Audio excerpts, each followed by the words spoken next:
Assalamualaikum warahmatullahi wabarakatuh. Pagi anak-anak semuanya. Nah, apa kabar semuanya? Nah, sehat kan? Gak ada yang sakit kan? Nah, pagi ini kita membahas tentang sejarah Nabi Muhammad. Ada yang tahu sejarah Nabi Muhammad? Atau kisah-kisah Nabi Muhammad? Nah, belum tahu kan? Nah, Ibu ingin sedikit menceritakan tentang sejarah Nabi Muhammad. Nabi Muhammad lahir di kota Mekah pada hari Senin 12 Rabiul Awal. Rasulullah SAW pernah ditanya mengenai puasa hari Senin.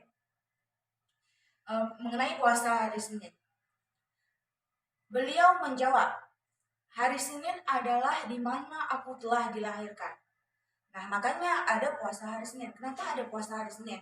Karena di hari Senin itu adalah Nabi Muhammad telah dilahirkan. Nah, setiap yang bersangkutan dengan Nabi Muhammad itu sunnah untuk kita kerjakan. Kalau kita kerjakan mendapat pahala, kalau kita tinggalkan tidak dapat dosa juga. Lebih baik kita mencari pahala, ya. Ada yang tahu masa kecil Nabi Muhammad itu gimana? Nah, masa kecil Nabi Muhammad itu dia sangat merasakan sedih karena di masa kecilnya dia tidak pernah merasakan kasih sayang dari ibunya. Sejak kecil dia itu udah yatim. Tahu Nabi Muhammad itu tinggal di mana? Nabi Muhammad itu dari kecil dia tinggal di rumah Abu Talib. Nah, yang ngasuh Nabi Muhammad, siapa tahu yang ngasuh Nabi Muhammad dari kecil? Yang ngasuh Nabi Muhammad. Gak ada yang tahu kan siapa yang ngasuh Nabi Muhammad? Nah, yang ngasuh Nabi Muhammad itu sejak kecil adalah Halimah binti Syadiyah. Nah, udah tahu kan yang mengasuh Nabi Muhammad itu adalah Halimah binti Syadiyah. Ingat, yang asuh Nabi Muhammad itu sejak kecil dari 8 tahun sampai 10 tahun adalah Halimah binti Syadiyah. Terus tuh Nabi Muhammad ini adalah orang yang pertama kali mendapatkan wahyu. Kenapa Nabi Muhammad ini orang yang pertama kali mendapatkan wahyu? Tahu? Orang yang pertama kali tahu kenapa Nabi Muhammad pertama kali mendapatkan wahyu? Karena Nabi Muhammad nih dari kecil, dari dulu emang udah dikaruniai keistimewaan dari Allah Subhanahu wa taala. Udah dikaruniai dia emang. Beliau emang udah dikaruniai dari kecil, dari lahir, dari dalam perut misalnya, dari dalam perut atau dari kecil dia udah dikaruniai keistimewaan dari Allah Subhanahu wa taala. Tahu keistimewaan itu apa? Karena dari wajahnya dia udah bersinar, bersih, makanya dia tuh dikaruniai oleh Allah Subhanahu wa taala mendapatkan wahyu pertama kalinya. Nah, Nabi Muhammad ini wafat gara-gara apa? Siapa tahu Nabi Muhammad wafat gara-gara apa? Belum ada yang tahu Nabi Muhammad wafat gara-gara apa? Nah, Nabi Muhammad ini wafat. Tahu sahabat Nabi Muhammad yang paling akrab itu siapa? Abu Bakar. Nah, sahabat Nabi Muhammad ini ketika mendengar Nabi Muhammad ini wafat, dia merasakan sangat sedih. Tahu kenapa merasakan sedih?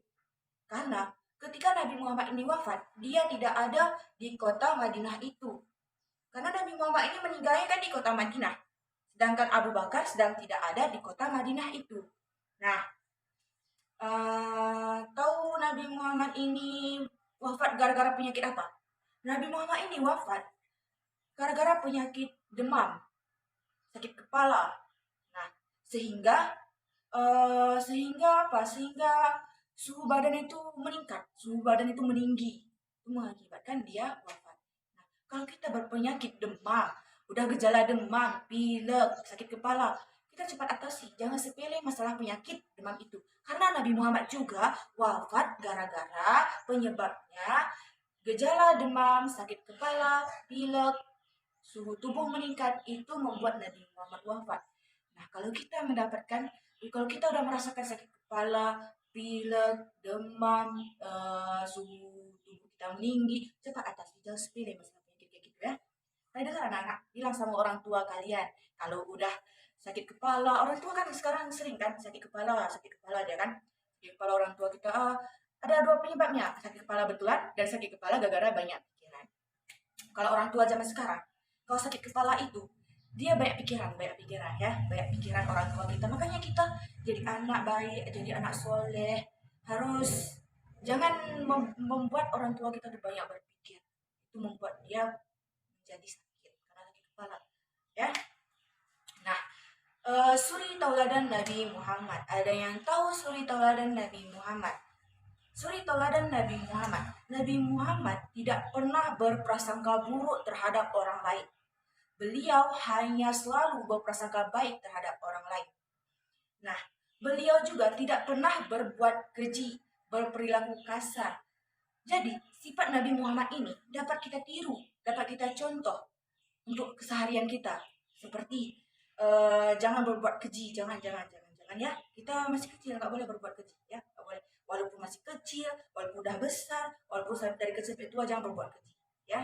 Jadi anak yang soleh ya. Jadi kan Nabi Muhammad ini juga dulu, Nabi Muhammad ini tidak pernah membalas perbuatan orang-orang yang berprasangka buruk terhadapnya, berbuat buruk, menjelekkan dia, tidak pernah membalas perbuatan orang seperti itu. Hanya saja beliau mendoakan agar orang yang menjelekkan beliau itu mendapatkan hidayah, mendapatkan jalan yang lebih lurus lagi, mendapatkan hidayah agar tidak bersikap kayak gitu lagi, agar tidak berbuatnya seperti itu lagi, agar lebih baik lagi. Nabi Muhammad hanya mendoakan orang seperti itu agar mendapatkan hidayah secepatnya. Makanya kalau ada orang yang menjelekkan kita sana sini, kita jangan menjeleknya balik, ya. Ya, nah, ya dengar ya. Tidak boleh menjelekkan orang sana sini. Cukup seperti Nabi Muhammad mendoakan agar orang yang menjelekkan kita itu mendapatkan hidayah dari Allah Subhanahu wa taala. Nah, sampai di sini pertemuan kita tentang Nabi Muhammad, tentang sejarah Nabi Muhammad. Sampai jumpa di minggu yang akan datang. Minggu yang akan datang tentang, ya udah nantilah ibu bilang ya. Soalnya waktu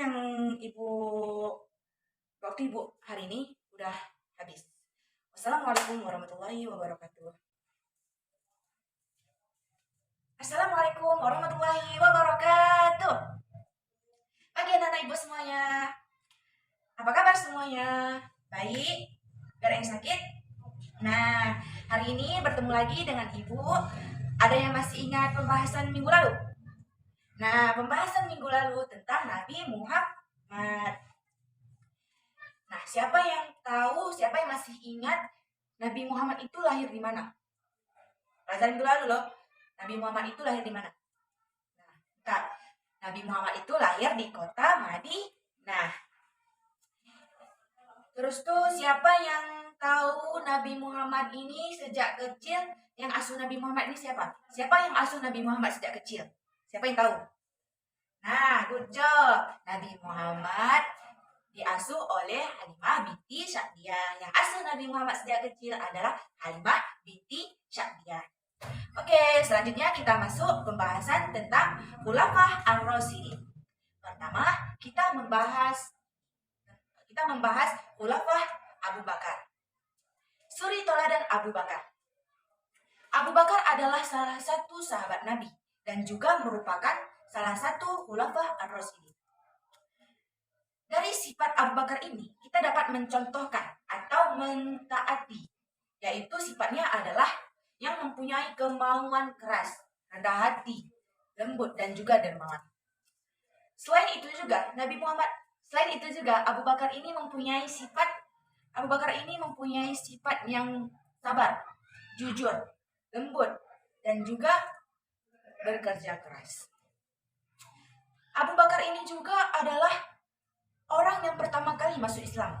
Biasanya disebut adalah as-sabiqun awwalun. Nah, kalau ada yang bertanya, siapakah khalifah yang pertama kali masuk Islam? Jawabannya adalah khalifah yang pertama kali masuk Islam adalah Abu Bakar As-Siddiq. Nah, selanjutnya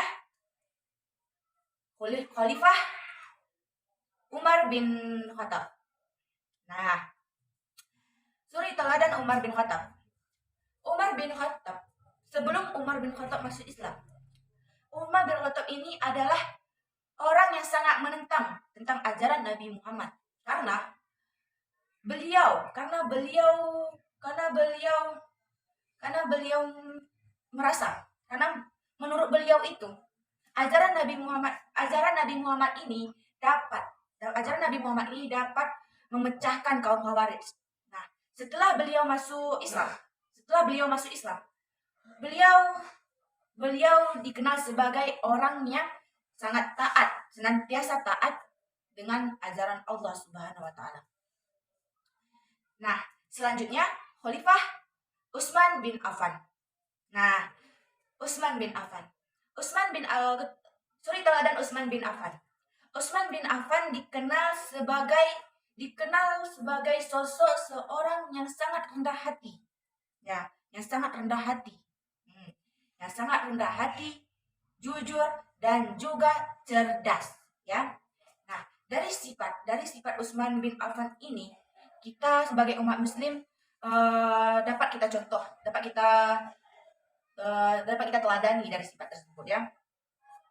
Nah, selain itu juga Utsman bin Affan ini mempunyai sifat yang tidak enak jika melihat kaumnya dalam kesusahan.